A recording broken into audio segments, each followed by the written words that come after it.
کرنے والے ہیں ان کی ایک نیکی 100 نیکیوں سے بھی زیادہ ہو جاتی ہے، اور یہ لوگ کچھ بھی خرچ کرتے ہیں تو اللہ رب العزت ان کو 100 نیکیاں عطا فرماتے ہیں ایک ایک کام کرنے پر۔ ایسی قوم سے گزرے کہ وہ کھیتی ادھر سے کاٹتی ہے، پھر نیچے سے کھیتی فوراً ہو جاتی ہے، جیسی کاٹی تھی ویسی کی ویسی پھر ہری بری فصل تیار۔ اللہ کے محبوب نے دریافت کر لیا کہ جبریل یہ کون لوگ کہ ابھی کھیتی انہوں نے کاٹی پھر نیچے سے ویسی کی ویسی کھیتی؟ کہ اللہ کے محبوب یہ وہ لوگ ہیں جو اللہ کے راہ میں اللہ کے دین کی سربلندی کے لیے، الہی کلمات اللہ کے لیے اپنی جان نچھاور کرنے کو تیار ہیں اور کرتے ہیں، تو اللہ رب العزت ان کو ایک ایک نیکی کے بدلے میں 100 نیکیاں عطا فرماتے ہیں۔ تو میرے محبوب علیہ السلام کا پھر ایک قوم سے گزر ہوا، یہ رب کائنات اپنے محبوب کو اپنی نشانیاں دکھا رہے، جو قیامت کے دن منظر ہوگا وہ میرے محبوب علیہ السلام کو پہلے رب تعالیٰ نے دکھا دیا۔ ایک قوم سے پھر گزر ہوا کہ وہ قوم جن کے سر پتھروں سے کچلے جا رہے ہیں، کچلے جانے کے بعد پھر سر ویسے کا ویسا ہو جاتا ہے، پتھر سر کے اوپر آتا ہے، سر کچلا گیا، پتھر سائیڈ پر ہوا، پھر ویسے کا ویسے سر ہو گیا۔ اللہ کے محبوب صلی اللہ تعالیٰ علیہ وسلم فرماتے ہیں کہ جبریل جی محبوب رب جلیل یہ کون لوگ ہیں؟ جبریل امین فرماتے ہیں کہ اللہ کے محبوب یہ وہ لوگ ہیں، یہ آپ کی امت کے وہ لوگ ہیں جو فرض نماز میں سستی کرتے ہیں، فرض نماز کو پڑھتے نہیں ہیں، اگر پڑھتے ہیں تو بے وقت کا دیتے ہیں۔ کتنی بڑی وعید ہے فرض نماز کو چھوڑنے کہ سر پتھر کے ساتھ قیامت کے دن کچلا جائے گا، جب حساب و کتاب ہو جائے گا تو بے نمازیوں کے سر جو ہیں وہ پتھروں کے ساتھ کچل دیے جائیں گے، پھر سر ویسا ہوگا، پھر کچلا جائے گا، پھر ویسا ہو جائے گا، پھر کچلا جائے گا، بالترتیب یہ عمل چلتا چلا رہے۔ کتنی بڑی وعید ہے، اور آج ہم ہیں کہ ہم نماز کے قریب جانے کو تیار ہیں۔ ایک نماز پڑھنے پر اللہ رب العزت نے کتنے انعامات رکھے ہوئے وہ ہم لینے کو تیار نہیں۔ ہم تو قیمتاً غنا خرید رہے ہیں، جو کہ مفت میں بھی مل رہا ہو تو نہیں لینا چاہیے، جہنم اگر مفت میں بھی ملے تب بھی نہیں لینی چاہیے، ہم تو قیمتاً جہنم کو خرید رہے ہیں۔ ورنہ صحابہ کرام علیہم الرضوان جنت کے دعوے دار بننے کے لیے، جنت کے مالک بننے کے لیے ایک دوسرے سے بڑھ چڑھ کر نیکی کیا کرتے ہیں۔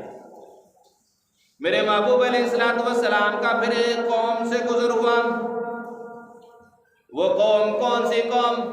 ایسی قوم سے گزر ہو رہا ہے کہ ان کی دو جانب میں 2 ہنڈیاں پکی ہوئی ہیں، ایک ہنڈی جو ہے وہ حلال جانور کے گوشت سے پکی ہوئی صاف ستھرا سالن بنا ہوا ہے، اور دوسری جانب میں دوسرا سالن پڑا ہوا ہے جو گردآلود ہے، غبار آلود ہے، گلا سڑا سالن ہے، حرام کے گوشت سے بنا ہوا سالن۔ ساری قوم جو ہے وہ حرام کی ہنڈیاں کو کھا رہی ہے۔ اللہ کے محبوب صلی اللہ تعالیٰ علیہ وسلم دیکھ کر پریشان ہوئے کہ جبریل جی رب جلیل یہ کیا ماجرا ہے کہ صاف ستھرا گوشت بھی پکا ہوا ہے، وہ لوگ کھا نہیں رہے، دوسرے کی طرف جا رہے ہیں، یہ کون لوگ ہیں؟ اللہ کے محبوب صلی اللہ تعالیٰ علیہ وسلم نے دریافت فرمایا۔ جبریل امین علیہ السلام عرض کرنے لگے کہ اللہ کے محبوب یہ آپ کی امت کے وہ لوگ ہیں جن کے پاس حلال کرنے کے لیے بیویاں بھی موجود ہیں، ان کے پاس حلال بیوی بھی موجود ہے، لیکن خوبصورت بھی ہے، خوبصیرت بھی ہے، لیکن اس کے باوجود وہ حرام کاری میں مبتلا ہیں۔ یہ ایسی عورتیں ہیں جن کے پاس ان کے خاوند موجود ہیں، حلال رشتہ موجود ہے، لیکن اس کے باوجود وہ حلال رشتے سے فائدہ نہیں لے رہی، حرام کی طرف جا رہی ہے، زناکاری کر رہی ہے، بدکاری کر رہی ہے۔ اللہ کے محبوب یہ بولو۔ پھر میرے محبوب علیہ السلام کا ایک اور قوم سے گزر ہوا،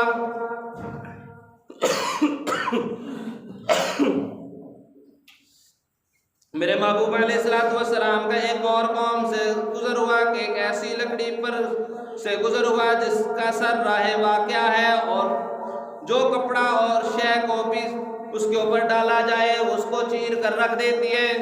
میرے محبوب علیہ السلام نے پوچھا کہ جبریل یہ کیسی لکڑی ہے، یہ کیسی چیز ہے کہ جو چیز بھی اس کے اوپر ڈالی جا رہی ہے ہر چیز کو چیر کے رکھی جا رہی ہے؟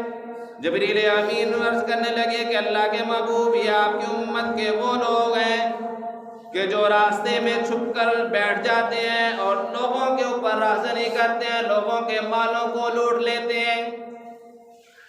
اللہ کے محبوب کل قیامت کا دن ہوگا تو یہ ڈاکہ ڈالنے والے، یہ چوریاں کرنے والوں کے ساتھ یہی معاملہ ہوگا کہ رب کائنات ایک تیز دار چھری کے اوپر، ایک تیز دار تلوار کے اوپر سے ان کو پھینکتے چلے جائیں گے، یہ کٹتے چلے جائیں گے، پھر سے ہی سلامت ہوں گے، پھر کٹتے چلے جائیں گے۔ آج ہماری قوم بھی اس گناہ میں مبتلا، غربت کی وجہ سے اس کام کی طرف چل پڑتی ہے، حالانکہ رزق دینا میرے رب تعالیٰ کی ذمہ داری ہے۔ اللہ کے اوپر اگر بھروسہ کیا جائے تو رب تعالیٰ بے شمار رزق دینے کو تیار، اللہ کے سامنے ہاتھ پھیلایا جائے تو رب تعالیٰ دینے کے لیے تیار، کوئی بندہ مانگنے والا تو ہو۔ آج ہم اللہ رب العزت سے مانگ نہیں رہے، جس کی وجہ سے ہمیں تھوڑا رزق مل رہا ہے، زیادہ نہیں مل رہا۔ اگر آج ہم اللہ سے خالص اللہ کی رضا کے لیے مانگنا شروع کر دیں، خدا کی قسم کھا کر کہتا ہوں وہ اللہ رب العزت بڑے ہی بے نیاز ہیں، وہ ہمارے مانگنے پر بڑے ہی خوش ہوں گے۔ روایات میں آتا ہے کہ اللہ رب العزت کے محبوب صلی اللہ تعالیٰ علیہ وسلم نے فرمایا کہ جب بندہ اپنے رب سے مانگتا ہے تو اللہ رب العزت فرشتوں کے سامنے خوشی کا اظہار فرماتے ہیں کہ دیکھو میرا بندہ مجھ سے مانگ رہا ہے۔ آج دنیا کے اندر ہم کسی سے مانگنے کے لیے جائیں تو وہ غصے ہوتا ہے، وہ تنگ دلی کا اظہار کرتا ہے، ایک دفعہ مانگنے جائیں تو دے دے گا، دوسری دفعہ جائیں دے دے گا، تیسری دفعہ تانا مار دے گا۔ لیکن میرے محبوب علیہ السلام کو معراج میں یہ دکھایا جا رہا ہے، یہ سارا ماجرا دکھایا جا رہا ہے۔ اللہ سے مانگنے پر تو آئیں، اللہ سے مانگے تو صحیح، اللہ رب العزت دینے کو تیار ہے۔ میں نے کئی دفعہ آپ حضرات کو یہ واقعہ سنایا کہ ایک بندہ اپنی محبوبہ کا نام لیتا رہتا 24 گھنٹے، جب بھی آنکھ کھلتی اپنی محبوبہ کا نام لیتا، یا سنم یا سنم۔ ایک مرتبہ نیند سے بیدار ہوا اور قصدن نہیں، غلطی سے اس کی زبان سے یا سنم کی بجائے یا سمد نکل گیا، اور سمد میرے محبوب علیہ السلام کی ایک صفت ہے جس کا تذکرہ رب تعالیٰ خود سورۃ الاخلاص میں فرماتے ہیں، اللہ الصمد۔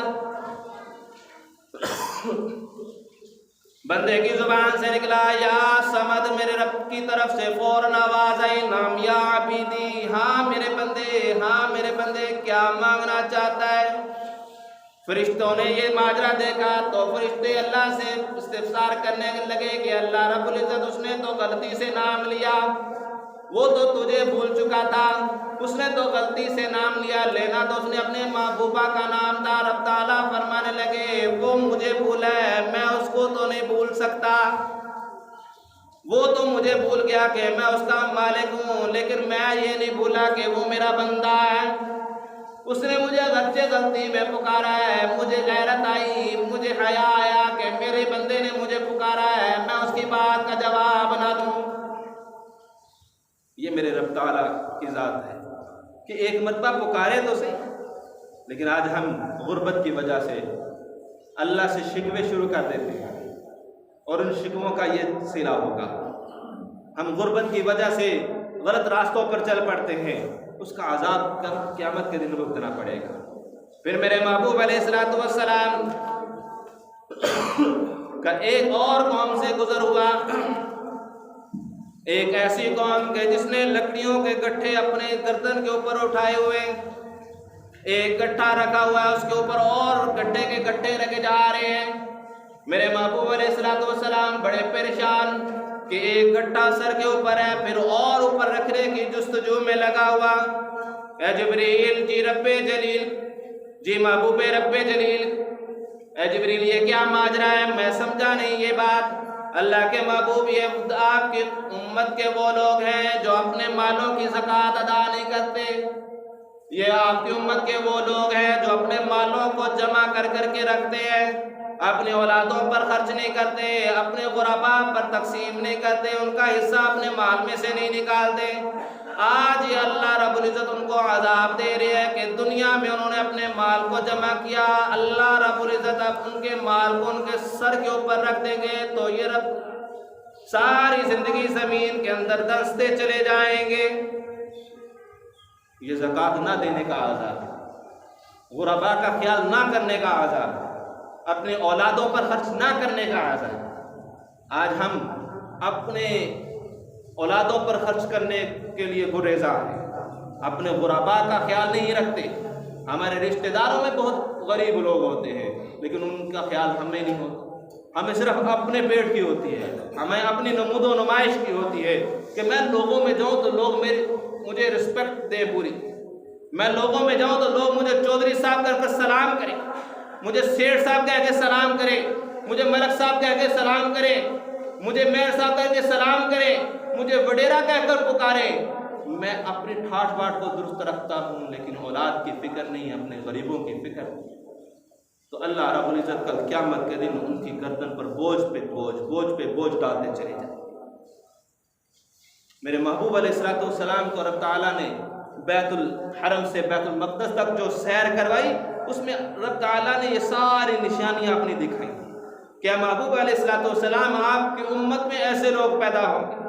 میرے محبوب علیہ السلام نے اسی لیے انہی باتوں پر زیادہ زور دیا تھا، انہی حقوق پر میرے محبوب علیہ السلام نے زور دیا تھا کہ حقوق العباد کو پورے کرتے چلو، حقوق اللہ کو بھی پورے کرنے کی کوشش کرو۔ اگر حقوق اللہ میں کوئی کمی رہ گئی تو اللہ رب العزت معاف کرنے پر قادر ہے، وہ معاف کر دے گا، لیکن اگر حقوق العباد میں کمی ہو گئی تو وہ اللہ اس وقت تک معاف نہیں کرے گے جب تک بندہ خود اپنا حق معاف کرے۔ تو اس کے بعد میرے محبوب علیہ السلام مسجد اقصیٰ میں پہنچتے ہیں۔ وہ گزشتہ جمعہ میں نے عرض کیا تھا، مسجد اقصیٰ میں پہنچ کر انبیاء کی امامت کروائی، انبیاء یہاں پر امام الانبیاء کا تاج ملا۔ یہ بات کچھ بیچ میں سے رہ گئی تھی، مختصر میں نے پچھلے جمعہ میں عرض کی تھی۔ تو الذی بارکنا حولہ لنریہ من آیاتنا، اس آیت کی تفسیر تھی جو میں نے آج آپ حضرات کے سامنے رکھی۔ اللہ رب العزت ہمیں یہ باتیں جو سنی ہے اور جو سنائی ہے، ان پر سننے والے کو بھی اور سنانے والوں کو بھی عمل کرنے کی توفیق عطا فرمائے۔